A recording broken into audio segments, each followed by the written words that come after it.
असाधु साधुतादायी नतिनीचोच्चताकर आनमुचितराचिन् मां प्रेम्णा कृतकण्ठयो स्फुरा। ओम नमो भगवते वासुदेवाय। ओम नमो भगवते वासुदेवाय। ओम नमो भगवते वासुदेवाय।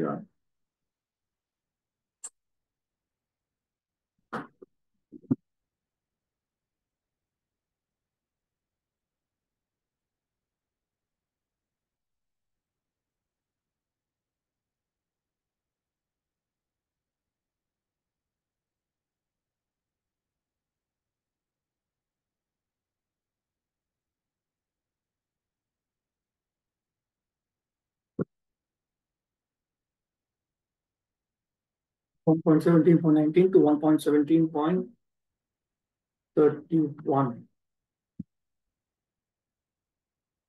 19. केचित् विकल्प वसना आहुरात्मानम् आत्मनः दैवमन्ये परे कर्म स्वभावम् अपरे प्रभु. Some of the philosophers, those who deny all sorts of duality, declare that one's own self is responsible for his personal happiness and distress. Others say that superhuman powers are responsible, while yet others say that activity is responsible. Activity means karma. And the gross materialists maintain that nature is the ultimate cause. Vakya bhedanevaha. So the different ideologies are now mentioned by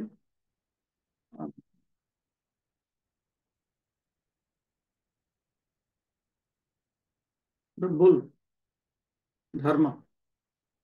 Vikalpam bhedam vasate achadayanti ye yoginasте atmanam eva atmanah prabhum sukha pradam apyate.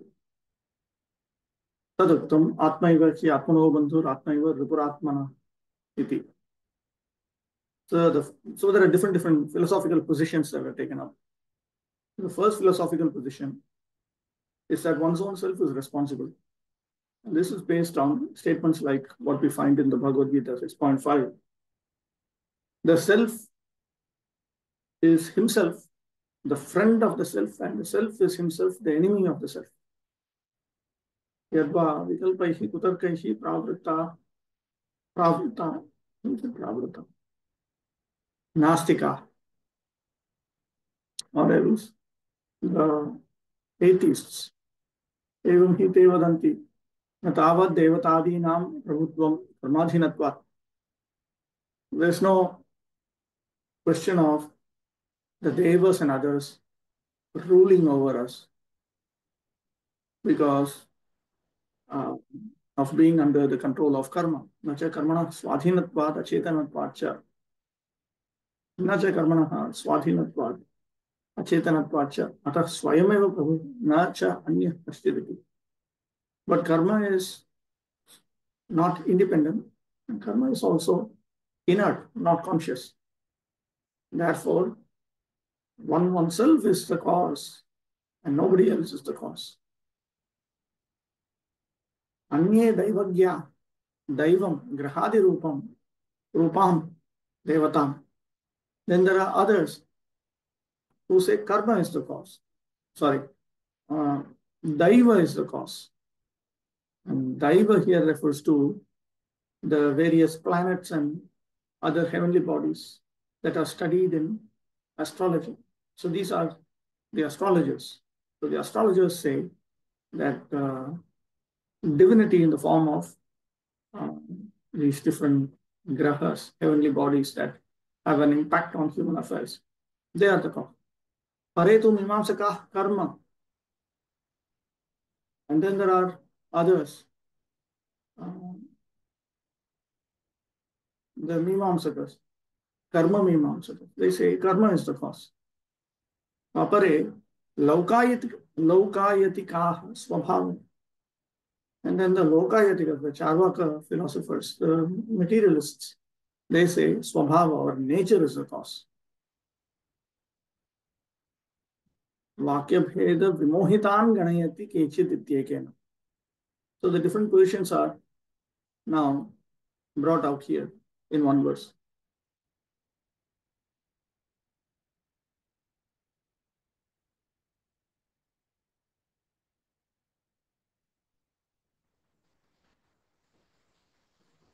So Jiva Goswami interprets this verse to refer to Vedic followers taking these positions.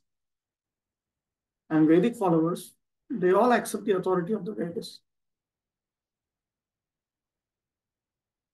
So the last group, he interprets it to refer to the Sankhya philosophers.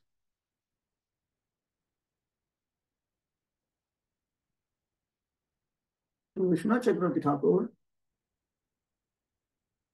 he says, he takes the first position and for analysis, and he says that this is the position of the Advaitavadis, Shankaracharya's followers. They say that the self, the Atma is the cause, is the seed of one's personal happiness and unhappiness.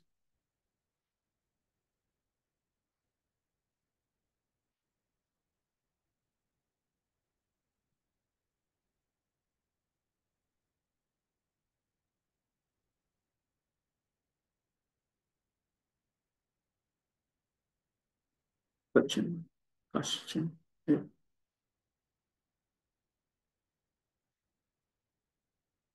Oh.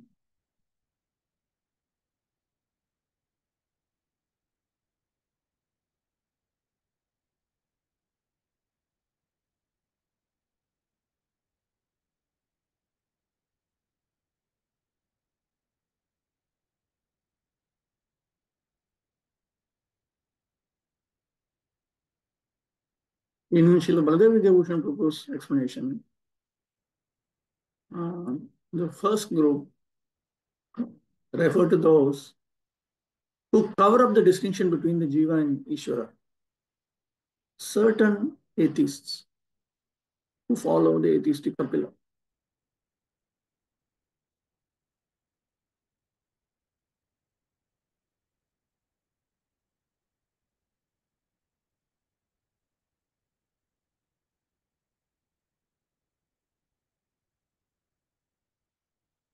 Then you have the fruitive workers, you have the astrologers, the fruitive workers.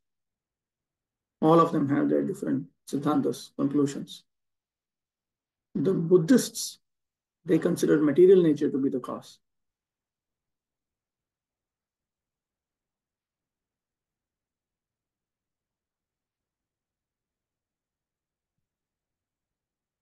As referred to above, philosophers like Jaimini and his followers established that fruitive activity is the root cause of all distress and happiness, and that even if there is a superior authority, some superhuman, powerful god or gods, he or they are also under the influence of fruitive activity because they reward a result according to one's action. I remember hearing from an astrologer. By the way, he happened to be an initiator practicing ISKCON devotee also. But he did say this, that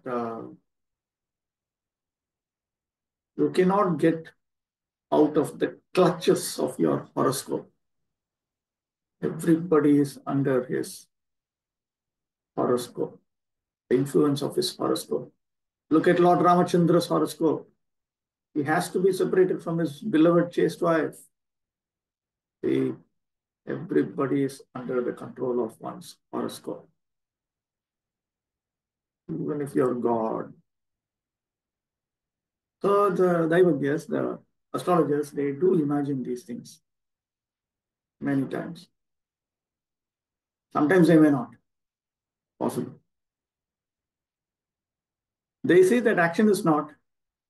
Okay. He or they are also under the influence of fruitive activity because they reward a result according to one's action. What they have not understood is that the Supreme Lord, when he descends as a human-like being, he engages in activities that are in line with his mission. Lord Ramachandra specifically wants to teach human beings to follow dharma and to be tolerant focused on liberation and so on. So therefore, he appears under a particular configuration of the stars and so on. It does not mean that he is under the control of karma. They say that action is not independent because action is performed by some performer. Therefore, the performer himself is the cause of his own happiness or distress. In the Bhagavad Gita 6.5 also it is confirmed that by one's mind freed from material affection, one can deliver himself from the sufferings of material pangs. So one should not entangle oneself in matter by the mind's material affection. Thus, one's own mind is one's friend or enemy in one's material happiness and distress. Atheistic materialistic Sankhyates conclude that material nature is the cause of all causes. According to them, combinations of material elements are the causes of material happiness and distress, and disintegration of matter is a cause of freedom from all material pangs. Gautama and Kanada find that atomic combination is the cause of everything, and impersonalists like Ashtavakra find that the spiritual effulgence of Brahman is the cause of all causes. But in the Bhagavad Gita, the Lord himself declares that he is the source of impersonal Brahman, and therefore he, the personality of Godhead, is the ultimate cause of all causes. It is confirmed in the Brahma Samhita that Lord Krishna is the ultimate cause of all causes. 20. Apratatyadanirdesyaditi keshvapi nishchaya atranurupam rajarshe vimrashasvam manishaya. There are also some thinkers who believe that no one can ascertain the cause of distress by argumentation, nor know it by imagination, nor express it by words. O sage amongst kings, judge for yourself by thinking over all this with your own intelligence. With your own intelligence.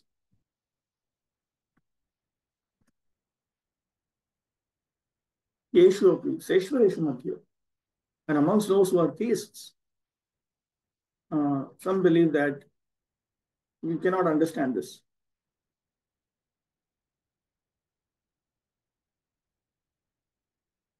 This appears to be the conclusion of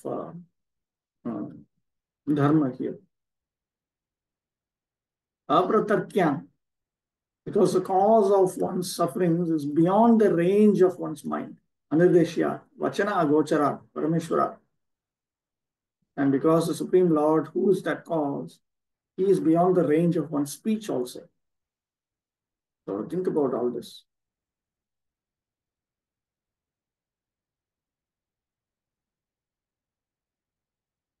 Eshu api Vaishnaveshu Anirdeshya Nirdeshtum Anarhat Parameshwara Deva Sukadukha Dini Bhavanti Iti Nishchaya. Amongst the Vaishnavas, the conclusion is that happiness, unhappiness, and so on have only come because of the Supreme Lord, who cannot be firmly determined, whose nature cannot be firmly determined. Yaduktam Shrutibhihi, as stated by the Shrutis, the personified Vedas in the 10th canto.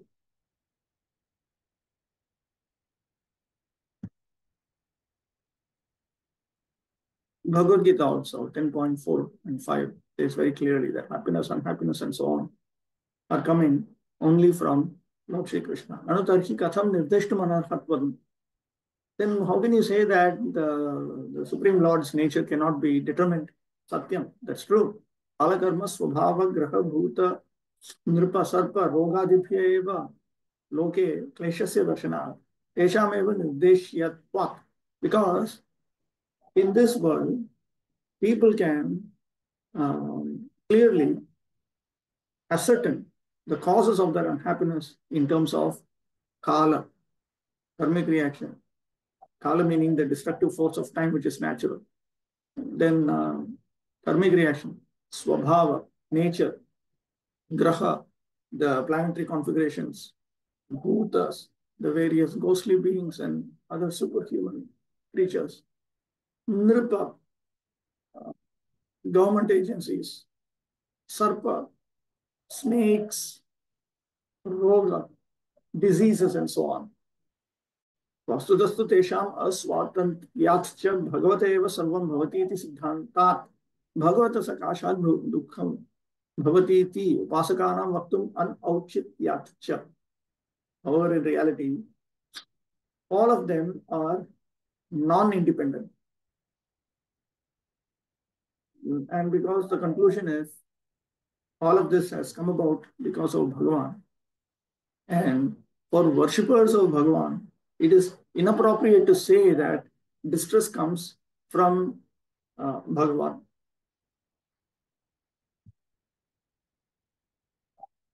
ननु एवमपि तस्य वैषम्य नैर्घृण्य दुर्वारे एव इति अतः अप्रतर्क्यादति.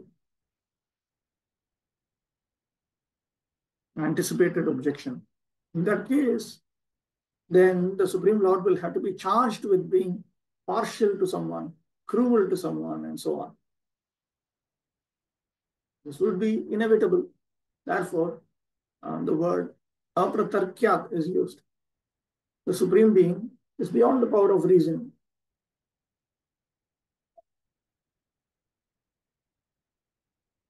Asmat tarka agocharatva, beyond our powers of argumentation. Tasya tadapi na vaishamya nairgrinye iti bhavaha.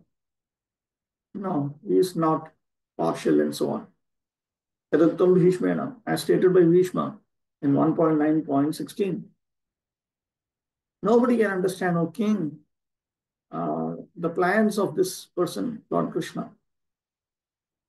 Even great scholars who are engaged in researching, trying to understand him, have become bewildered. Tadapi bhakta abhasasya mama dainyavardhanena swavishaika smaranavarsanartham va bhaktottamasya tava kalinigrahadi kirti khyapanaartham va iti hitaya eva kleshadanam uhyata. So I can infer that either to increase my humility because I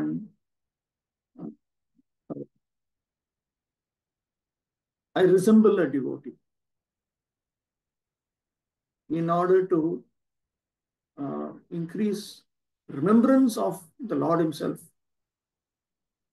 or in order to do good by spreading your glories such as subdual of Kali and so on. This distress has been given to me by the Lord.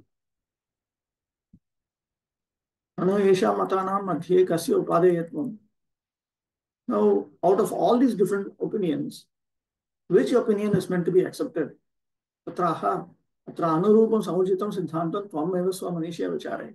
You yourself, using your intelligence, you come to the conclusion about which conclusion is appropriate. Yatasvam Rajarshi Bhavasi, because you are a Rajarshi.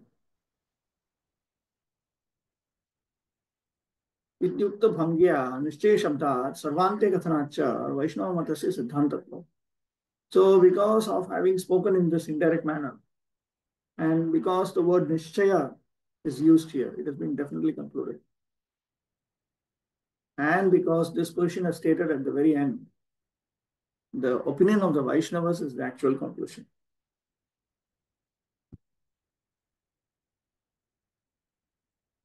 Tatra vimrishetya ayam ragyaha vimarshaha. So please think about it. But the king's thought process is like this.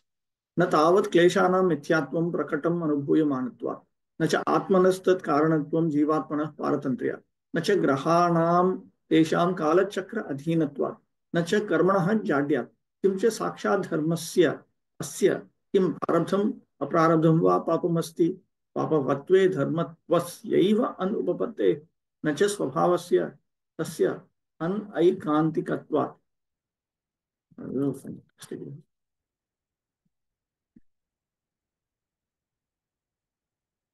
तस्मात् भगवतेव कारणत्वं सुस्थिरम्.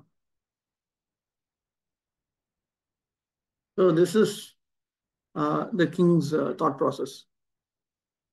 Actually,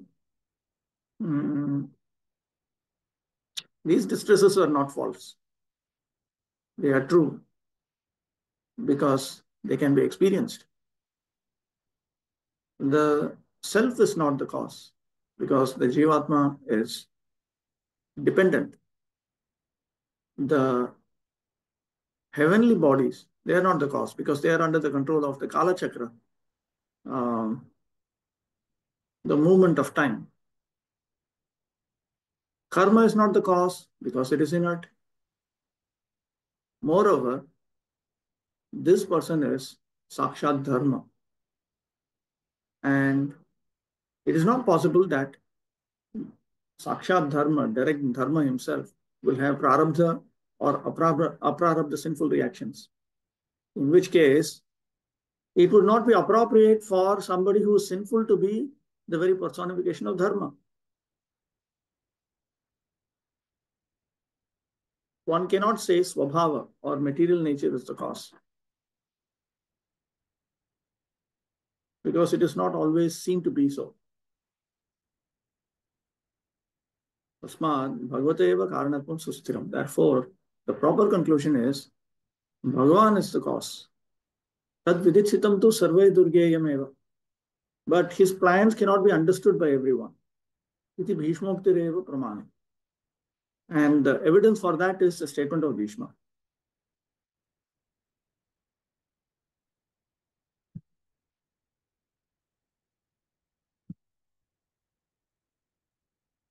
As explained above, the Vaishnavites, the devotees of the Lord, believe that nothing can take place without the sanction of the Supreme Lord. He is the Supreme Director, for he confirms in the Bhagavad Gita 15.15 that he, as all-pervading Paramatma, stays in everyone's heart as a witness and keeps vigilance over all actions of the living being.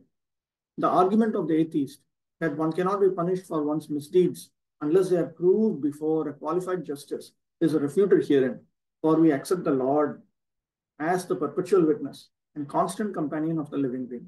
The living being may forget all that he might have done in his past or present life, but one must know that in the same tree of the material body, the individual soul and the supreme soul as Paramatma are sitting like two birds. One of them, the living being, is enjoying the fruits of the tree, whereas the supreme being is there to witness the activities. Therefore, the Paramatma feature, the supreme soul, is actually the witness of all activities of the living being. And only by his direction can the living being remember or forget what he might have done in the past. The Lord is therefore both the all-pervading impersonal Brahman and the localized Paramatma in everyone's heart. He is the knower of all, past, present, and future, and nothing can be concealed from him. The devotees know this truth, and therefore they discharge their duties sincerely without being overly anxious for rewards. Besides that, one cannot estimate the Lord's reactions either by speculation or by scholarship. Why does he put some into difficulty and not others? He is the supreme knower of the Vedic knowledge, and thus he is the factual Vedantist. At the same time, he is the compiler of the Vedanta. No one is independent of him, and everyone is engaged in his service in different ways.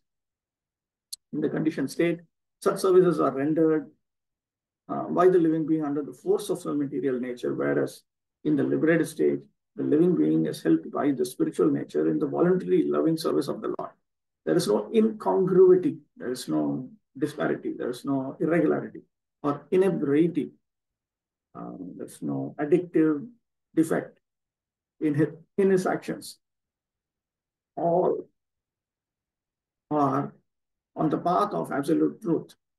Bhishma Dev correctly estimated the inconceivable actions of the Lord. The conclusion is therefore that the sufferings of the representative of religion and the representative of the earth as present before Maharaj Parikshit were planned to prove that Maharaj Parikshit was the ideal executive head, because he knew well how to give protection to the cows, the earth, and the Brahmanas, religious principles, the two pillars of spiritual advancement. Everyone being under the full control of the Lord, he is quite correct in his action when he desires something to be done by someone, irrespective of the consideration of the particular case. Maharaj Parikshit was thus put to a test for his greatness. Now let us see how he solves it by his sagacious mind, by his sage-like wisdom, using his sage-like wisdom. 21. Tudo vacha. Evam dharme pravadati sasamrad vijasattamaha samahitena manasa vikheda paryachashtatam. Tudo Goswami said, or based among the Brahmanas, the Emperor Parikshit, thus hearing the personality of religion speak was fully satisfied, and without mistake or regret, he gave his reply.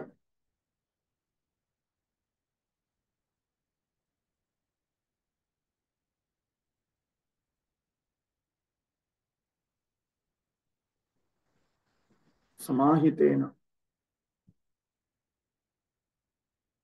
indicates that he had attained the reconciliation. He could reconcile everything.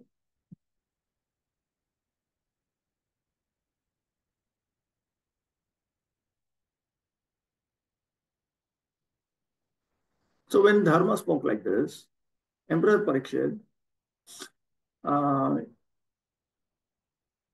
being absorbed in understanding the five positions,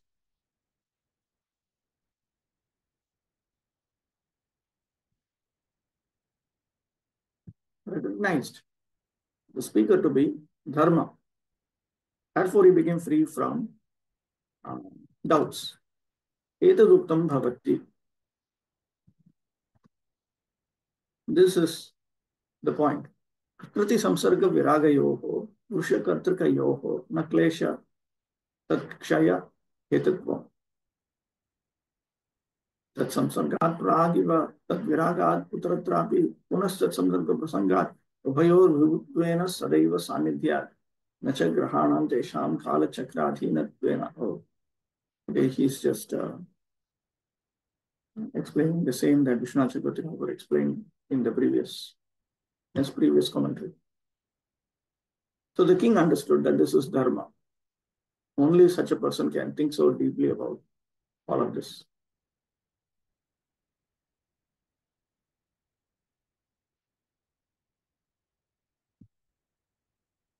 The statement of the bull, the personality of religion, was full of philosophy and knowledge, and the king was satisfied since he could understand that the suffering bull was not an ordinary one. Unless one is perfectly conversant with the law of the Supreme Lord, one cannot speak such things touching philosophical truths. The emperor, being also on an equal level of sagacity, sage, that's a sage, replied to the point without doubts or mistakes. 22. Rajovacha. Dharmam bravishi dharmagya dharmosi vrisharupadhrik yad dharma kritasthanam suchakasyapi tad bhavet. The king said, "Oh, you who are in the form of a bull, you know the truth of religion, and you are speaking according to the principle that the destination intended for the perpetrator of religious acts is also intended for one who identifies the perpetrator. You are none other than the personality of religion."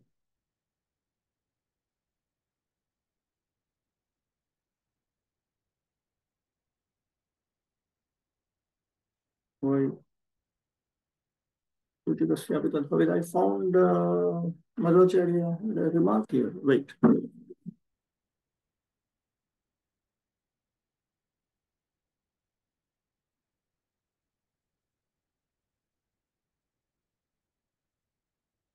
Unless I am mistaken.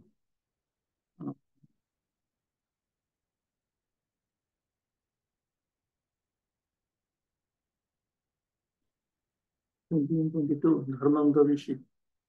Athava Deva Maya. Yeah. Where is that? Is that another verse? Yeah.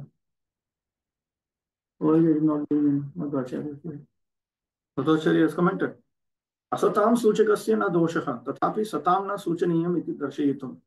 Jatu shakyatvacha ragyaha. The king could understand that it is not a fault to identify a miscreant. But still, the saints should not be identified for their faults. They should not be pointed out. And it goes from Yasasmriti. Yadya dharma kritah sadbhir nasavachya katanchana. When adharma is carried out by saints, that should not be spoken about at any point in time. Asatkritam adharmam tu vadan dharmam avapnoyat. But By speaking about adharma performed by the asat, by those who are not saintly, one will attain pious credits. तस्य गोचरत्वेपि भूतानाम् अगोचरेति ज्ञापयितुं वा.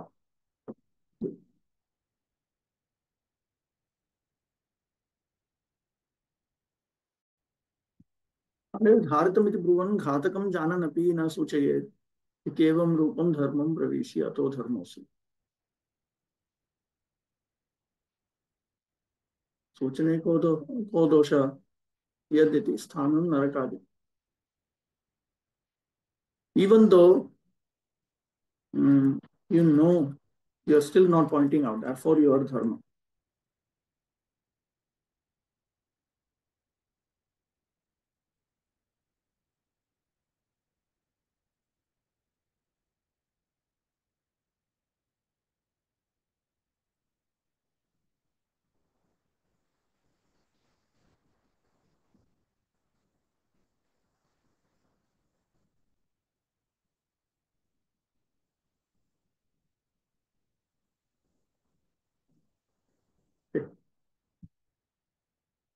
A devotee's conclusion is that no one can become a benefactor or mischief monger without the sanction of the Lord. And therefore, the devotee does not consider anyone to be directly responsible for such action. So the entire discussion is about who is directly responsible for such action.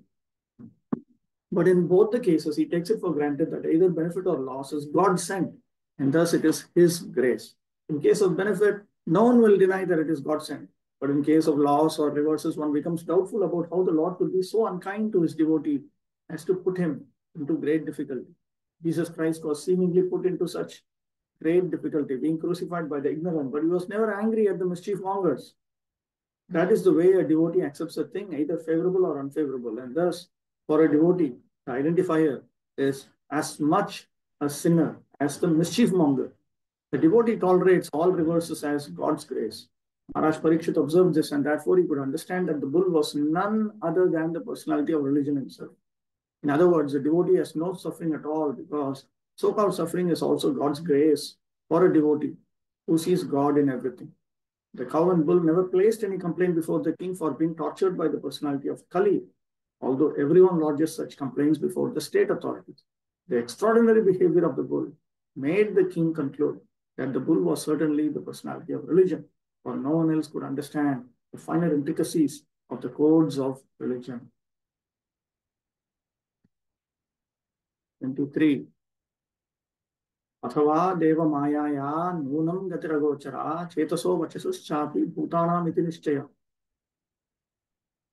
Thus it is concluded that the Lord's energies are inconceivable. No one can estimate them by mental speculation or by word jugglery.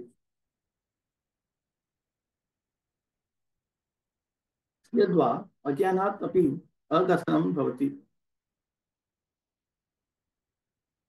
Out of ignorance also, one may not speak.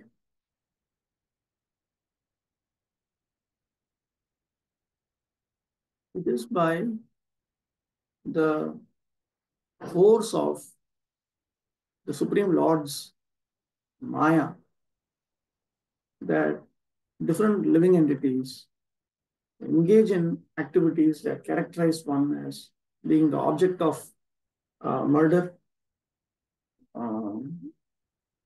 object of injury, and the person who is engaging in that activity of injury.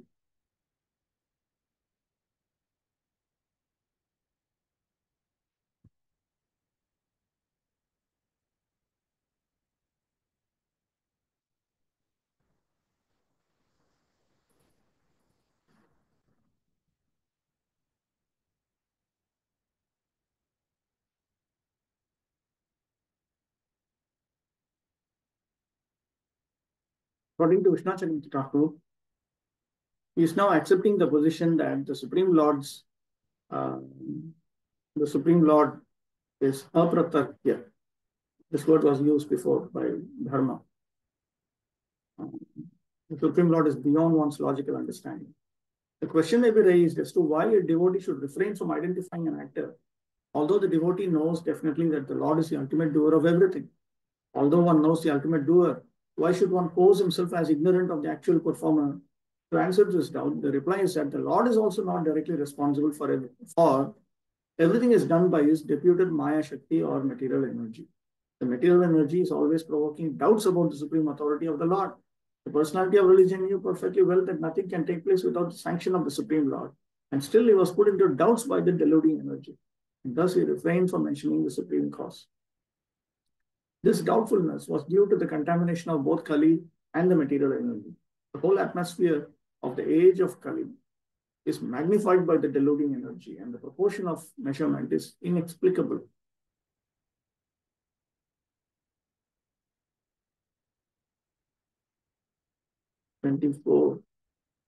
Tapashaucham daya satyam itipada krite krita adharmam shayistrayo bhagna smaya sangam madaistava.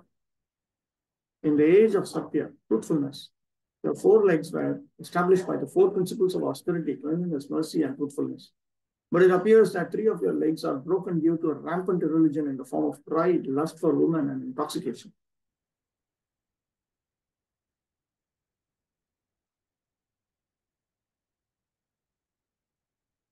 धर्मोऽसौ इति ज्ञात्वा तस्य पाद अनुवादेन व्यवस्थामाह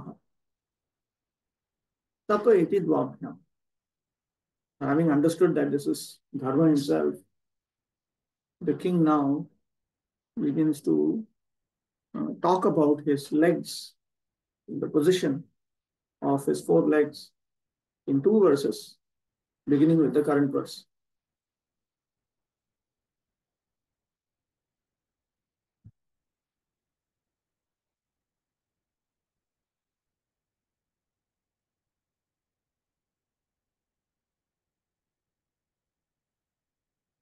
मायः गर्वः गर्वद्वारा तपो नाशकत्वेन इति वक्ष्यमाण टीका संगतेः. Maya, what is Maya? Pride. Pride destroys austerity. Sangaha refers to association with women. Madastu panadijaha. Intoxication refers to drinking intoxicating drinks. Abhyarchide putrakshanam.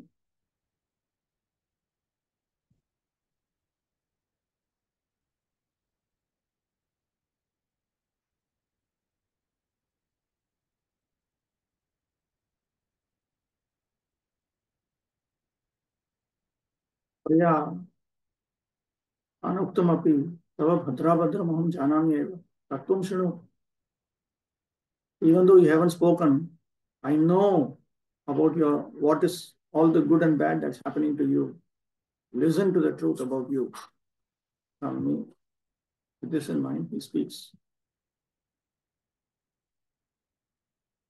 The deluding energy or material nature can act upon the living beings proportionately in terms of the living beings falling prey to the deluding attraction of Maya. Moths are captivated by the glaring brightness of light and thus they become prey to the fire. Similarly, the deluding energy is always captivating the conditioned souls to become prey to the fire of delusion. And the Vedic scriptures warn the conditioned souls not to become prey to delusion, but to get rid of it. The Vedas warn us to go not to the darkness of ignorance, but to the progressive path of light.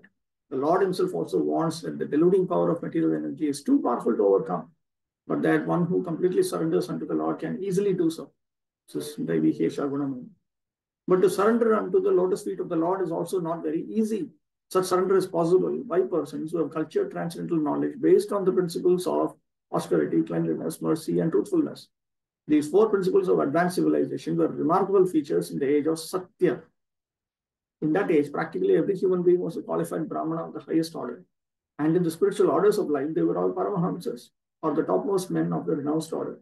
By cultural standing, the human beings were not at all subjected to the deluding energy. Such strong men of character were competent enough to get away from the clutches of Maya. But gradually, as the basic principles of Brahmanical culture, namely austerity, cleanliness, mercy, and truthfulness, became curtailed by proportionate development of pride, attachment for women, and intoxication, the path of salvation, or the path of transcendental bliss, retreated far, far away from human society. With the progression of the age of Kali, people are becoming very proud, very much attached to women, and increasingly victimized by intoxication. By the influence of the age of Kali, even a pauper is proud of his penny. The women are always dressed in an overly attractive fashion to victimize the minds of men. And men are addicted to drinking wine, smoking, drinking tea, chewing tobacco, etc. All these habits, or so-called advancement of civilization, are the root causes of all religiosities, and therefore it is not possible to check corruption, bribery, and nepotism. You cannot check all these evils simply by statutory acts and police vigilance. You have to cure the disease of the mind by the proper medicine, namely advocating the principles of Brahmanical culture, or the principles of austerity, cleanliness, mercy, and truthfulness. The modern civilization, based on economic development, is creating a new situation of poverty and scarcity, with the result of blackmailing the consumers' commodities. If the leaders and the rich men of the society spend 50% of their accumulated wealth mercifully for the misled mass of people and educate them in God consciousness, the knowledge of the Bhagavatam, certainly the age of Kali will be defeated in its attempt to entrap and victimize the conditioned souls. We must always remember that false pride or too high an estimation of one's own values of life, undue attachment to women or association with them, and intoxication of any kind will divert human civilization from the path of peace, however much the people clamor for peace in the world. The preaching of the Bhagavatam principles will automatically render all men austere, clean both inside and outside, merciful to the suffering, and truthful in daily behavior. That is the way of correcting the flaws of human society, which are very prominently exhibited at the present moment. Prabhupada, one thing, Prabhupada was very clear about following the four regulative principles. He insisted and said very clearly that if you don't follow the four regulative principles, I cannot help you. There was one Christian who had examined Krishna consciousness, America. There's a mention of this in Harishori Prabhu's diary also. So he created another society, International Society for God Consciousness or something like that. Christians. And he wanted Prabhupada to be the honorary chairman or president or some top level position. So they liked Prabhupada's books, they also liked the Bible.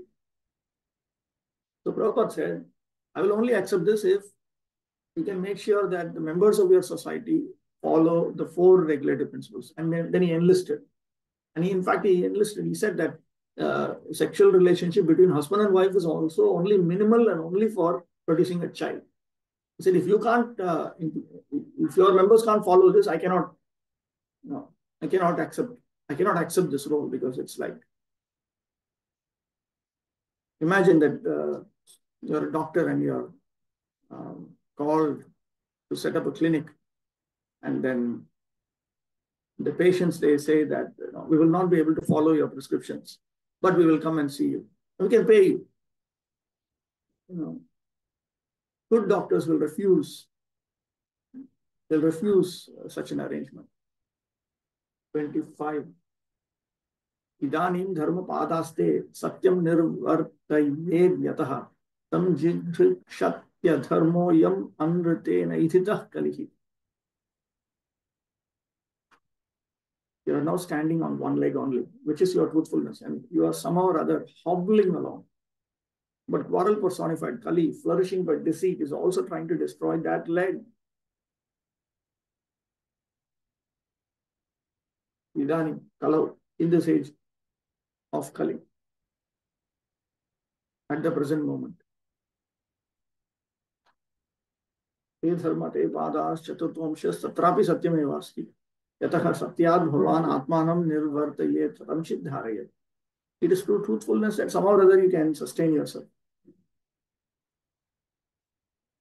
Yadva purushas tvam sadhayet. People can attain they can attain pious credits by being truthful. But adharma in the form of Kali desires to take that away also. Tatrayam sitihi, Krita yuge prathamam sampurnash chatushpad dharmaha. In Krita Yuga means Satya Yuga, dharma was having four legs. Tretayam Chaturnam Padanam Madhye Smayena Tapaha. In Treta Yuga, amongst these four legs, through pride, austerity was uh, destroyed. Sangena Shaucham, Madena Daya, Andrutena Satyam, Ityevam Chaturtha Amsho Hiyate. Through association with a woman, purity is lost. Through intoxication, compassion is lost. Through falsity, honesty is lost. Dvaparetu Ardham. In that way, one fourth was destroyed in Treta Yuga. Dvaparetu Ardham. In Dwapara, half.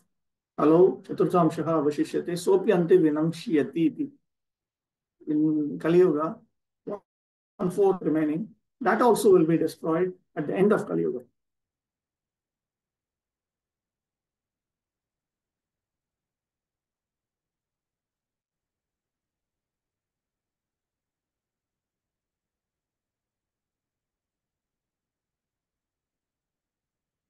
Dvadashaskandhanusareణ iyamantra vyavastha.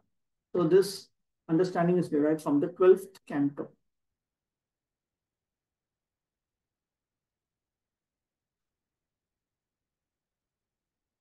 तच प्राधान्येन विपदेशः भवन्ति इति न्यायात् सत्यशब्देन उच्यते. Since truthfulness is primary in Kali Yuga, it is said that one fourth is remaining. Tapadishu satyasyeva pradhanatvat iti. Because amongst satyam, shaucham, tapah, daya, satya is the most important.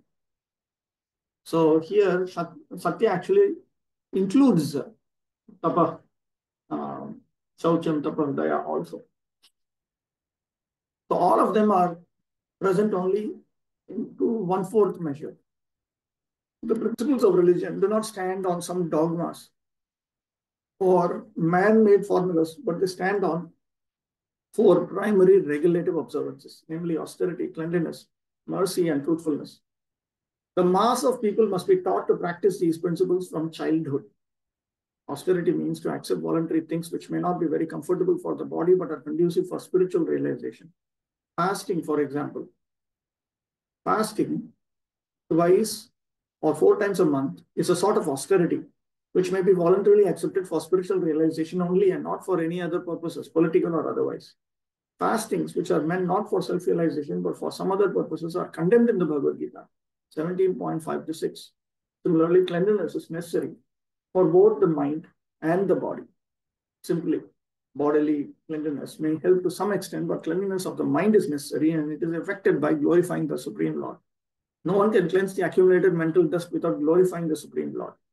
A godless civilization cannot cleanse the mind because it has no idea of God, and for this simple reason, people under such a civilization cannot have good qualifications, however they may be materially equipped. We have to see things by the resultant action.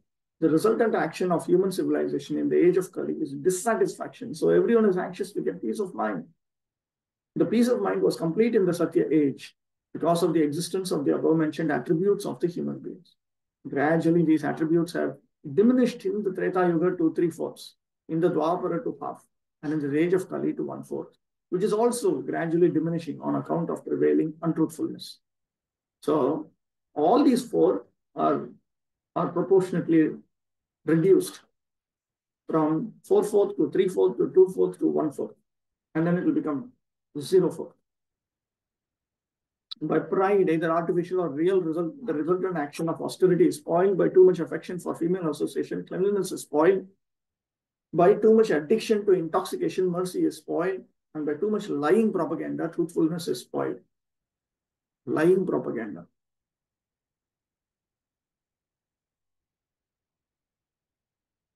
Nowadays, in today's world, if you speak the truth, they think you cannot survive. The revival of Bhagavata Dharma can save human civilization from falling prey to evils of all description. 26. Iyam cha bhumir bhagavata nyasitor bharasati srimad vistat padanyasai sarvatah krita kautuka. The burden of the earth was certainly diminished by the personality of Godhead and by others as well. When he was present as an incarnation, all good was performed because of his auspicious footprints.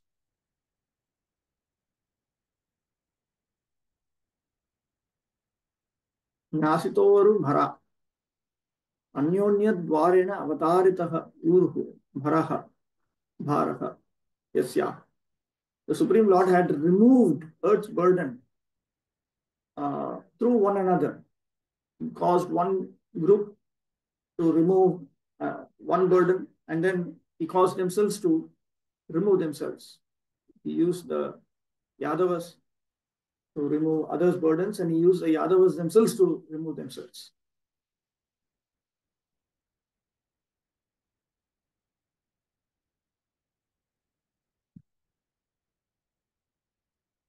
'27. Shochat Shochat Yashru Kala Sadhvi Durbhage Bodhita Sati Abramanya Nrupavyaja Shudra Bhokshanti Mamiti.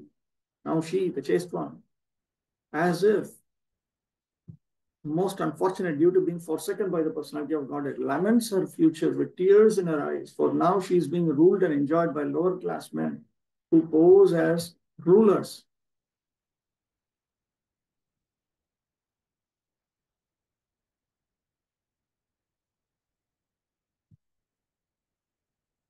The Kshatriya, or the man who is qualified to protect the sufferers, is meant to rule the state.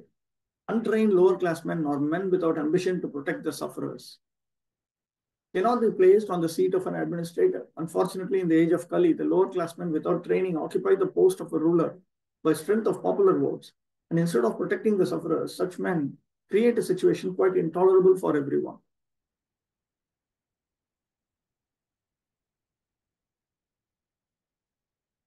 Actually, in democracy, the only people who have to be blamed are the people themselves. Because they can, if they so desire, they can choose to put the person who is most ethical. But then, everybody will lose their. They'll have to lose something, and they don't want it, and therefore they are quite happy to vote for an unethical character.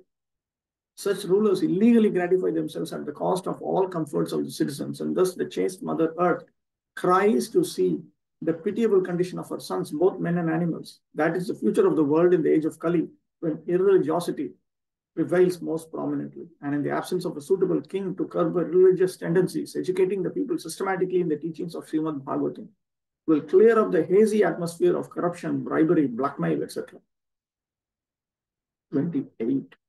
Iti dharmam mahim chaiva santvayitva maharatha nishatam madade khadgam kalaye dharma hetave.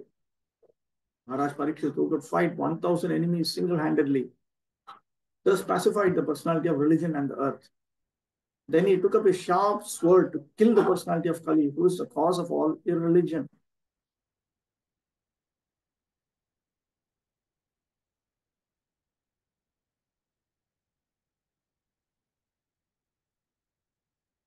Nanu Jivanam adharma eva tat dosha hetur ityuktam. It has already been stated that adharma is the cause for the respective defects of the jivas in this world. Atham kalim hanyat. Then how is it that the king is preparing to kill Kali? Tatra adharmasya hetave sahaya apeksha ityartha. Because Kali brings about adharma. Adharma requires Kali's help. Vakshate cha. This will be stated in text 31. Tum adharma bandhu, your friend of adharma.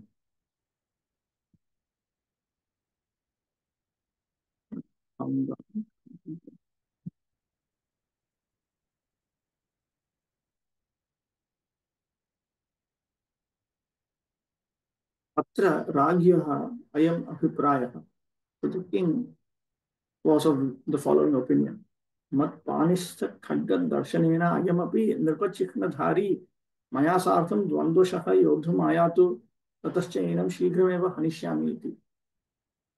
Showing this sword in my hand, let this person who is putting on the symbolic dress of a king come for a fight one on one with me, and then very quickly I will kill him.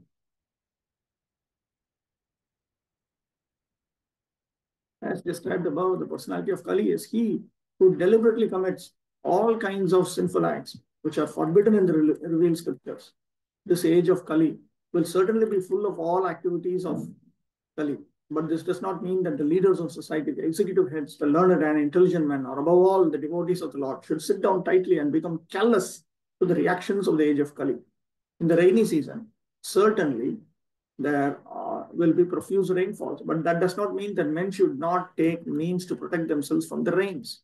It is the duty of the executive heads of state and others to take all necessary actions against the activities of Kali or the persons influenced by the age of Kali.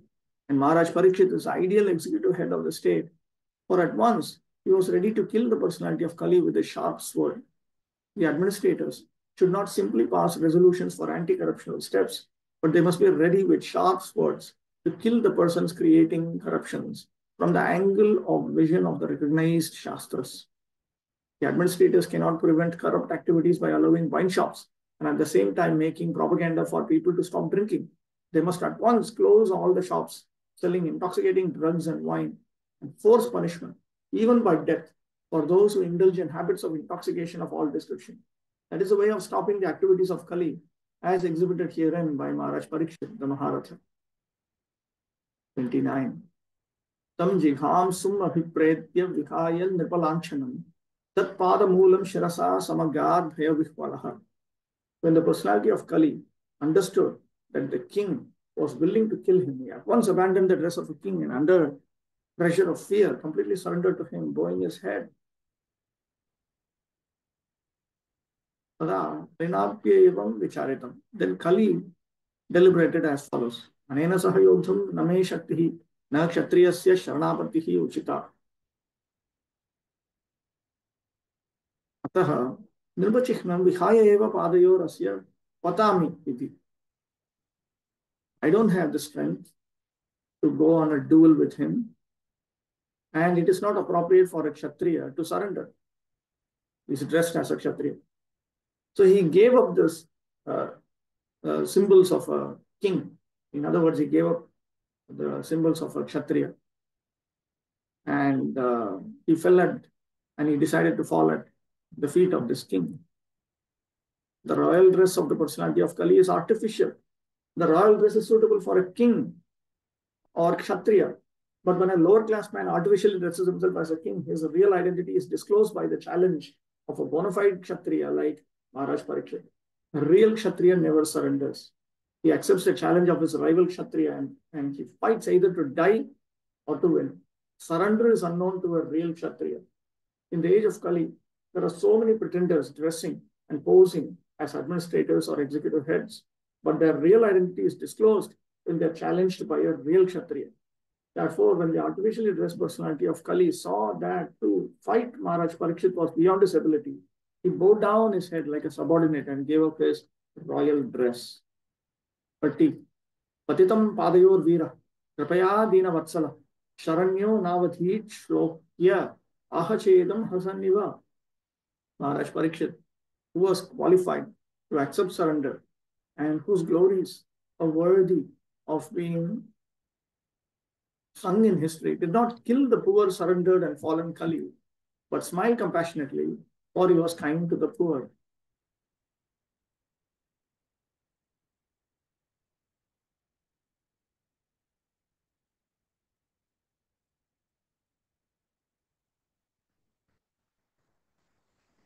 Ragyapi vicharitam.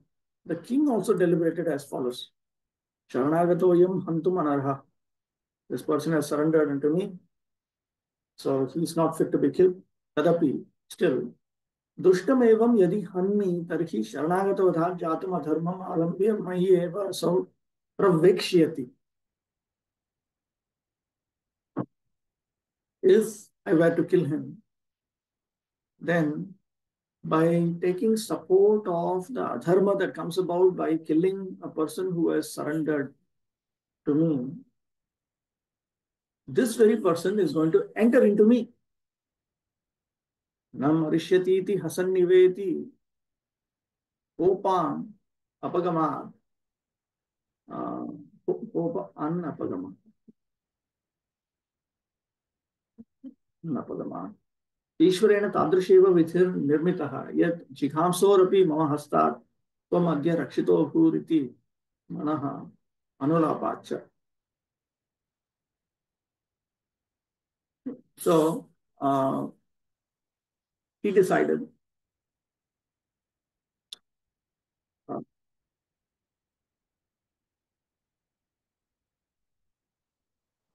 as if smiling, Hasaniva, as if smiling. He seemed to smile because his anger had not gone away. And he concluded, he lamented that this is the fate that has been worked out by the Lord. That I myself have to protect the person whom I wish to kill.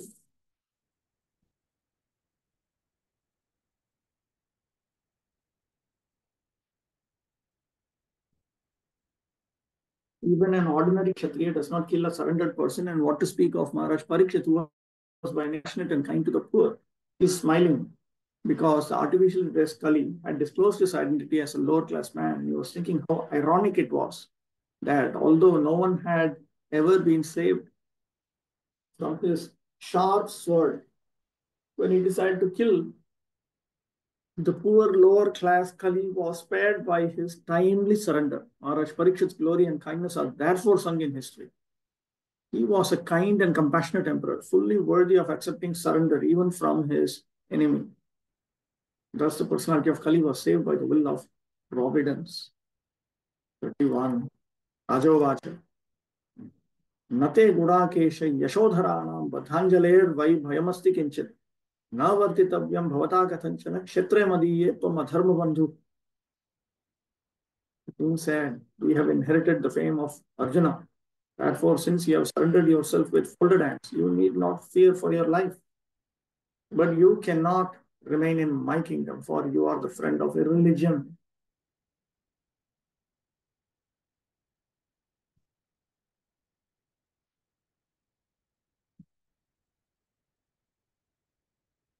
Kathanchana. By all means, you cannot reside here.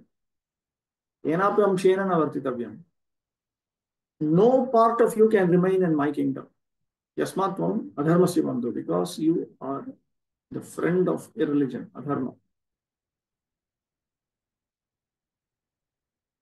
Jiva Goswami points out that King Parikshit indicates that he was in a line that was very eager to protect the reputation of Gudakesha.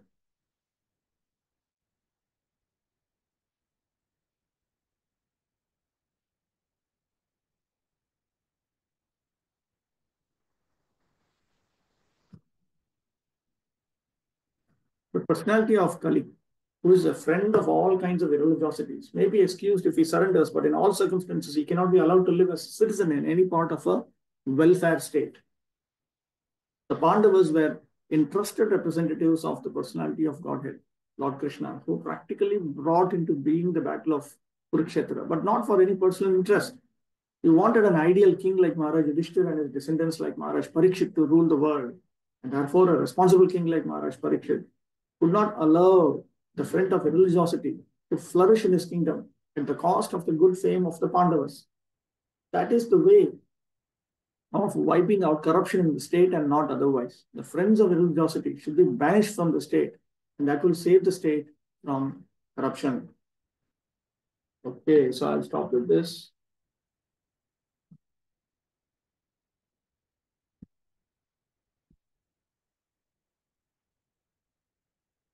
Okay. पतितानां पावनेभ्यो विष्णुभ्यो नमो नमः.